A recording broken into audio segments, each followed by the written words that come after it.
welcome to the Saving with Steve show, where we talk about the ins and outs of money. Pretty much everything under the sun relates to you having a happier, healthier relationship with money. We do want to thank you for joining us today. Our listeners just exceeded 700,000, so we're very, very excited. So thank you for sharing us with your friends and families. Now, we've got something special for you. Today, we have a very interesting topic, and the question is, should you date your coworker or best friend? According to recent polls from the Society for Human Resource Management, a whopping 33% of American workers are or have been involved themselves in professional relationships. What's interesting is an impressive 75% of the U.S. workers are essentially cool with coworkers getting together. Now, embarking on a relationship with a coworker involves navigating potential risks. It can significantly impact your professional standing. What are the positives? What are the negatives of dating your coworker, best friend? We have this wonderful book. It's called Captured by Love. Two authors. First one is Colonel LEE ELLIS. Besides being a sought-after leadership coach through his leadership firm or leadership freedom firm, he's a former Top Gun pilot that was shot down in Vietnam. He was a POW. We have Godek, who's a best-selling author and romance expert. In fact, he has 8 books. And they're here to talk to us. We have Greg. Greg, thanks for joining us today. Thank you for joining us today. I know our listeners are just looking forward to this big time. So let's just get started with talking about how the idea came about for the book. I think Lee's background has something to do with it as well. So I'm going to go ahead and just let you get going. Okay, great. Well, this all started with Lee. I was brought in a little bit later. But yeah, Lee was a Vietnam Top Gun pilot, was shot down over Hanoi, spent 5 years in a prisoner of war camp. He and about, way more than 500, because a lot of them died. But we're talking about a group of guys. These are not your average guys. These are Top Gun pilots. I mean, think Tom Cruise, okay? Think of the stereotype. These are tough as nails guys. And they were top of the world. I mean, these guys just like flew these jets, and they're hot, and women love them, and they were, all of that. And these were guys who were true patriots. I mean, they were professional warriors. They wanted to go to war because they truly believed that, they were helping save the world from communism. You remember the domino theory, back decades ago.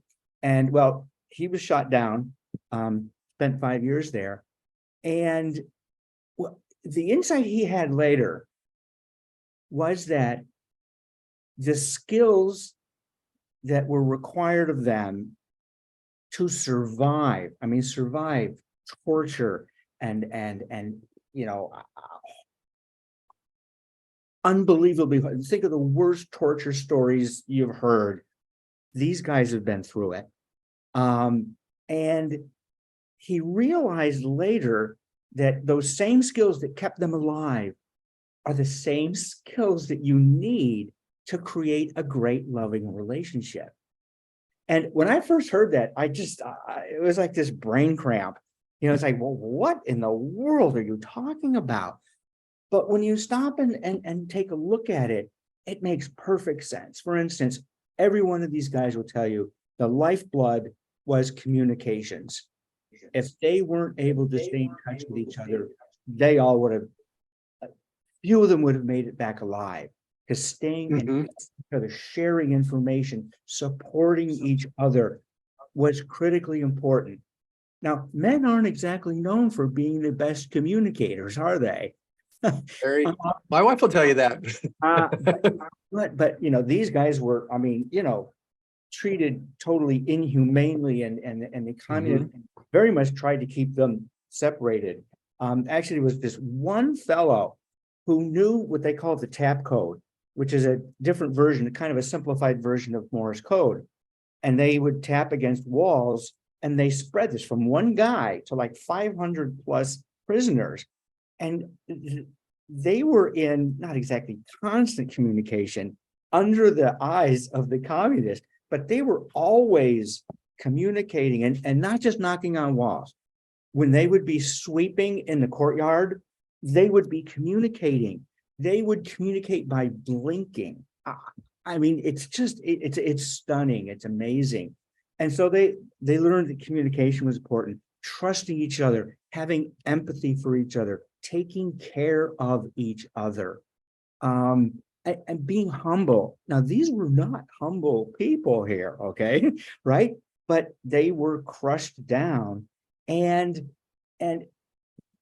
every one of them were tortured to the point where they broke down and gave some information to the enemy. Now, most of the time, almost all the time, it was meaningless information. But these guys not lived to, but it was this challenge of holding back from giving in to the enemy. And every one of them at some point broke down, and they all felt horrible guilt for letting down the country. And every single one of them, and they would communicate with the guys in the cell next door. The message from the other guys was always, I broke down too. We all do. Feel guilty for a few hours, get over it and move on. And there's another thing. I mean, guys aren't exactly comfortable with being humble. And so there are all these just great lessons. And then really the way it came about was like over the past 50 years. And I don't know if you know that this year is the 20th anniversary of the end of the Vietnam War. This is when they were all released. And every year since then, these guys have had annual reunions. And, you know, as I said, Lee, you know, at these various events, you know, would look around and say, God, Jim over there, he's been married 47 years. It's an amazing marriage. Wait a minute. And Jack, and this happened again and again. And over the years, the idea came to him of this concept that, hey, the lessons that helped us survive are the same ones that helped these guys stay married so long.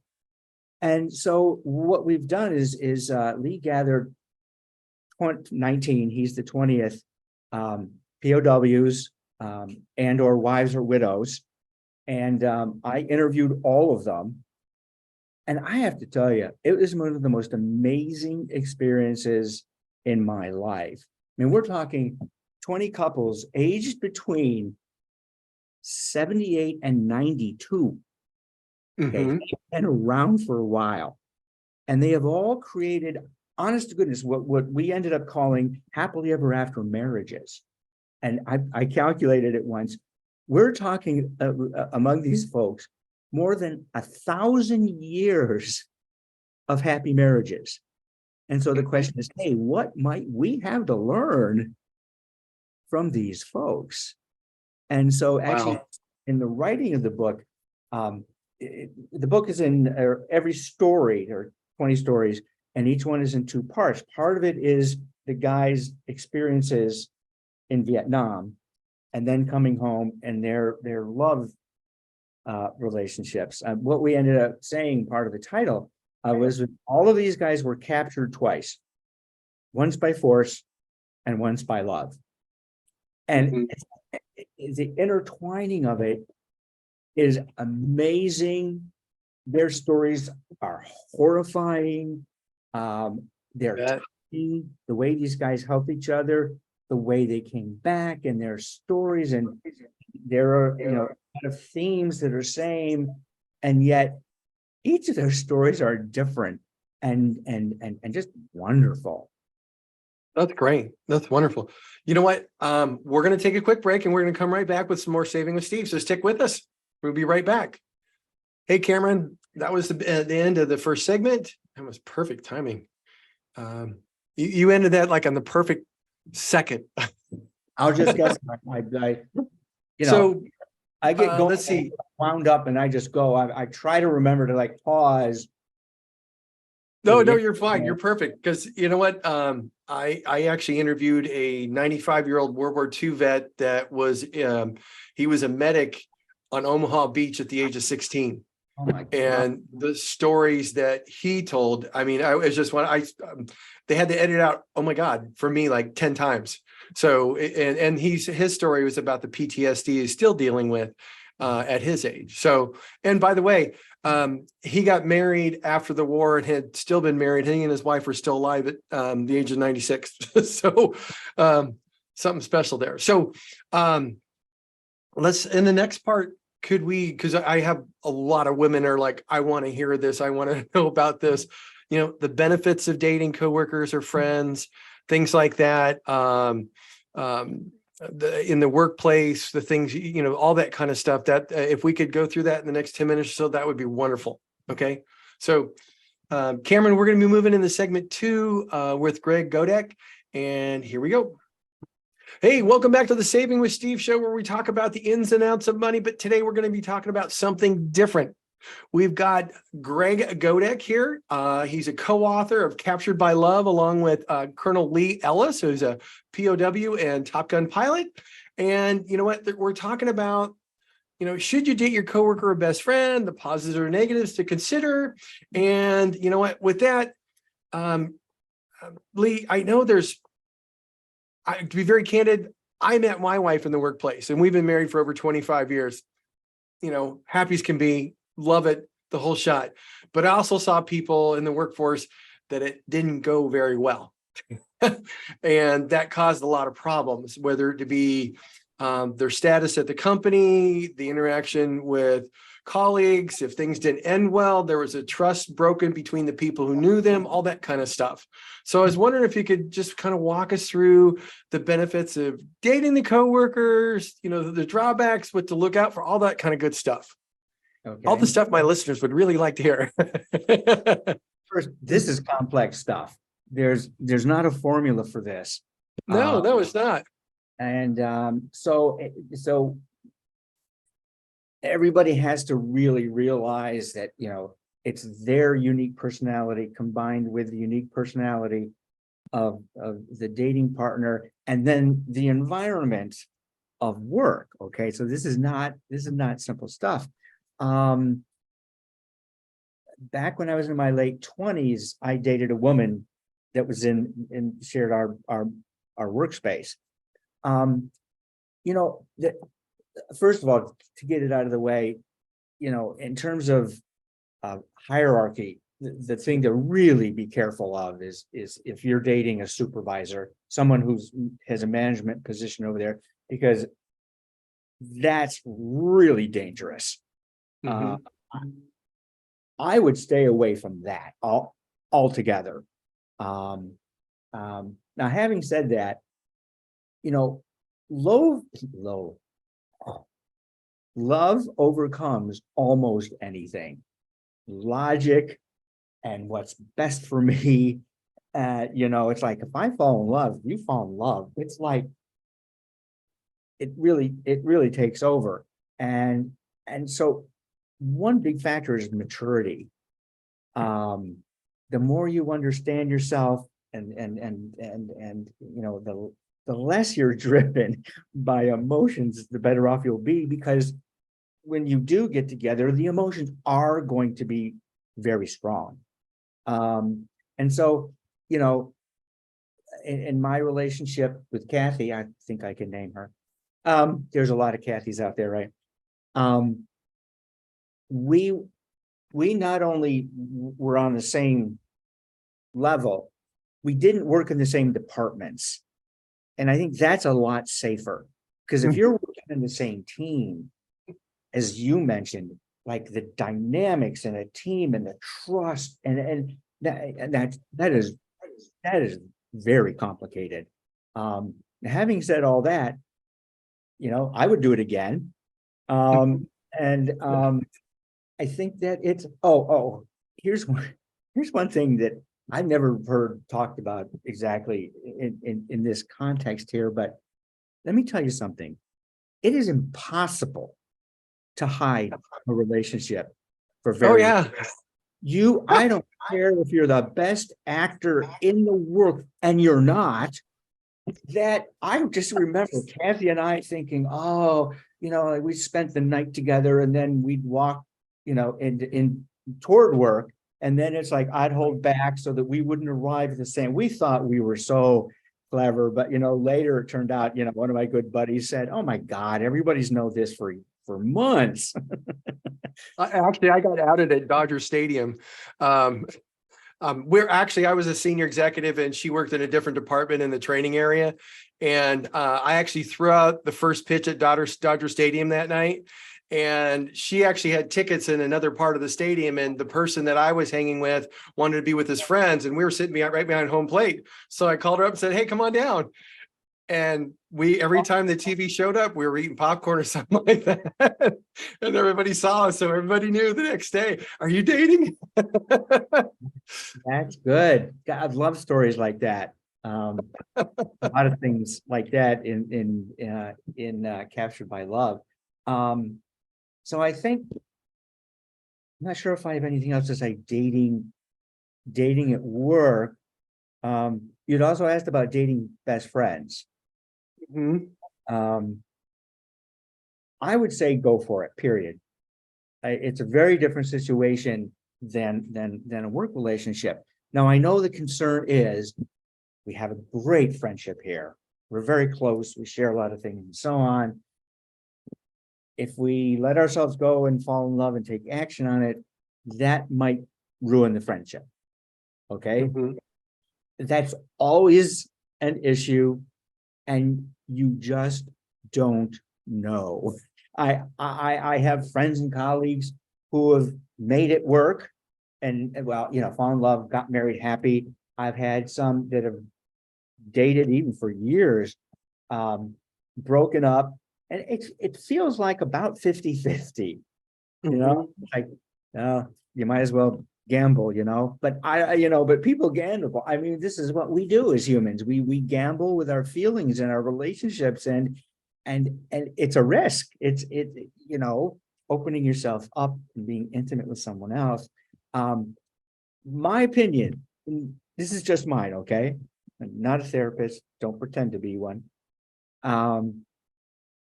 I would say go for it. Yeah, there's a risk, but goodness, it's all a risk. And I think the greatest basis for a long-term relationship is starting with friendship or some kind of other connection other than love first. Yeah. Because then you've got some basis here of commonalities and some communication that precedes the love, whereas if you start with love, which that's okay. I mean, I do believe in love at first sight, Romeo and Juliet, bang, it can happen and it can be real and it can last for a lifetime. It can. The operative word here is can. It might and it might not. So let me ask you this. When it comes to, the acrimonious breakups in workplace, best friend wise, is there a best way to approach that? Something to, what's the best way, from your opinion, from what you've seen, to move forward with, people breaking up? Because, there's a lot of people that work very long hours in the workforce. And quite frankly, I was one of those people, but I never dated anybody before in the workforce other than my wife. Mm-hmm. So it was kind of one of those things. The first time I met her, I knew that was the one, and everything else I forgot about after that, so to speak. So, but I've seen people in the workforce, even as a senior manager, where, regardless of what happens, it's a breakup. And even within a group, there's a different dynamic that takes place, whether, if they're friends of that other person, even though they're in different departments. So is there a good way to deal with that? How to handle that? Good golly, thanks for the easy question. There's I'm sorry, those are viewer questions. There's certainly no one way. because everybody's personality is so different. But again, I think it comes down to maturity and love. And first of all, just if we could stay mature about the whole situation, and maturity involves controlling your emotions and not letting that get out of hand. But here's the other thing, because so we're talking about somebody that I have been in love with. Okay. Now we break up. Okay. Usually you don't hate each other. It doesn't work out. Okay. If I really loved her, I still will want what's best for her. And that too, that's tying love with maturity. A lot of people aren't all that mature, sorry. Yeah, that's the reality of it. Yeah. But to make that work, you've got to be mature. You can't sit there in meetings and make snide comments and thinly veiled insults, it's just like I said,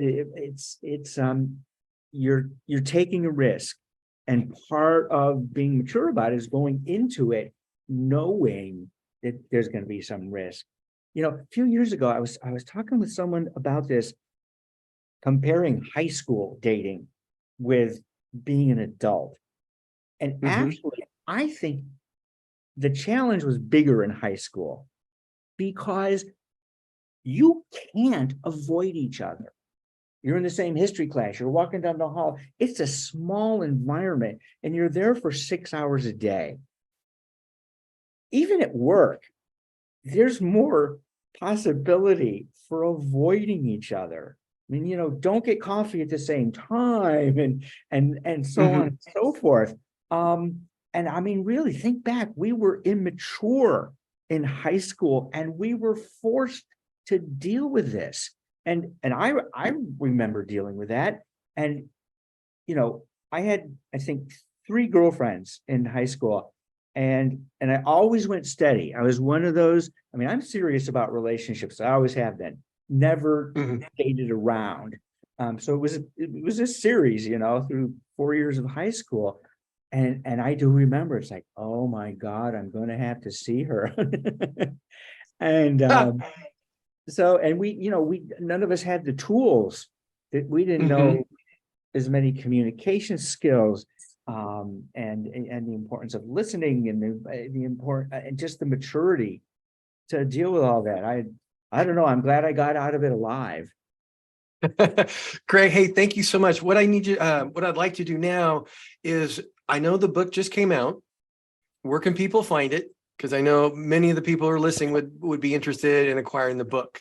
So again, it's called Captured by Love and Trying True Romance Stories from a Vietnam POW. It's in paperback and hardback right now. Is that correct? Yes, and audio. Okay. We got all of and audio. And now it just came out in May, right? Correct. May 30th. Okay, so where can people go? Be the first on your block. So where can people go find the book? Almost anywhere. It's up on Amazon and the major bookstores. I'm not sure about the smaller bookstores yet, because it's just brand new, making its way out there. But after a week, it's already an Amazon bestseller. So we are thankful. That's awesome. And happy, and we just there's so much that people can learn from this. It's just and it's such a unique take on relationships. We're not therapists, we're not preaching. We're telling these genuine, real, unique, heartwarming stories. I mean, there's the guy that, after 7 years away from his wife, and he called for the first time. This is when long distance was really long distance, from the Philippines. And the first words he said to his wife were, "Hi, Jane, it's Tarzan." And she knew instantly, because that was a private joke between the two of them.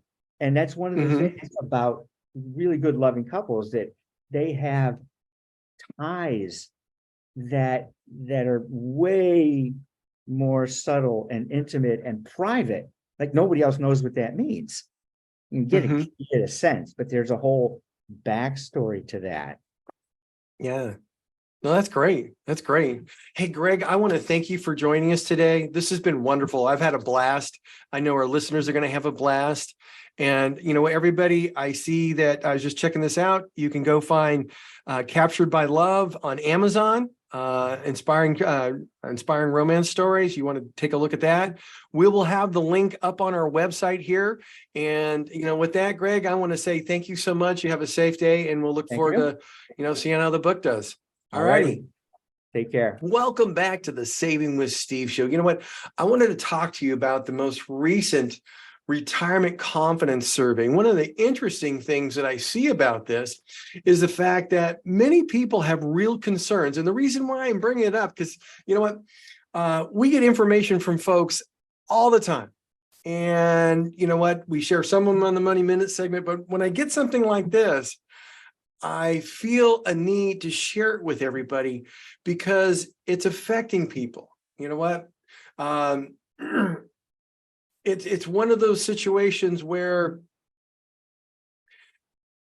you have people who worked very, very, very hard all their life and saved, and they're just about to retire, are retired, and they're seeing all the stuff coming on. They saw the reduction in 2022.